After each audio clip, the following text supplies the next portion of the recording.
पुढच्या बातमीकडे वळणार आहोत। मुंबई गोवा महामार्गावर मोठी वाहतूक कोंडी झालेली आहे। सलग 3 दिवसांच्या सुट्ट्यांमुळे पर्यटक कोकणाच्या दिशेने निघाले आहेत। महामार्गावर वाहनांची संख्या वाढल्याने कोंडी निर्माण झाली आहे। माणगाव बाजारपेठेमध्ये वाहतूक ठप्प झालेली आहे।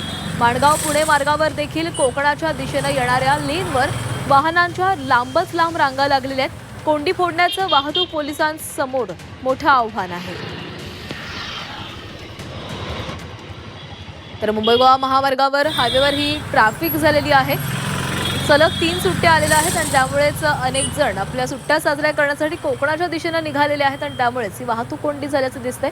वाहनांच्या लांबच लांब रांगा लागलेल्या आहेत। माणगाव बायपासवर या वाहनांच्या रांगा लागल्या आहेत।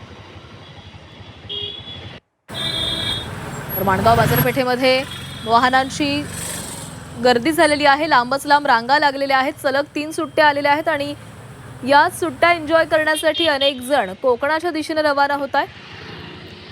या संदर्भात अधिक बोलूयात। आमचे प्रतिनिधी प्रफुल्ल पवार आपल्या सोबत आहेत। प्रफुल्ल, सलग सुट्ट्यांमुळे कोकणाच्या दिशेने जाणारी गर्दी वाढलेली आहे आणि त्याचाच परिणाम आता आपल्याला पाहायला मिळतोय। महामार्गावर मोठी वाहतूक कोंडी झाली आहे। नक्कीच, कारण आता सलग सुट्ट्या आज शुक्रवारी गुड फ्रायडे आणि नंतर शनिवार रविवार अशा 3 सुट्ट्या सलग आल्यामुळे कोकणात जाणाऱ्या पर्यटकांची संख्या वाढली। त्यातच अनेक विद्यार्थ्यांच्या परीक्षा सुद्धा संपलेल्या आहेत आणि पालक आपल्या मुलांना घेऊन कोकणाच्या दिशेने निघाले आहेत। आणि आज सकाळपासून आपण बघतोय मुंबई गोवा महामार्गावरती माणगाव आणि इंदापूर इथं मोठ्या प्रमाणात वाहतूक कोंडी झाली आहे। त्यातच पुण्याकडून येणारे जे पर्यटक आहेत ते सुद्धा मुंबई गोवा महामार्गावर माणगावला येतात आणि त्यामुळे या वाहतूक कोंडीमध्ये भर पडलेली आहे।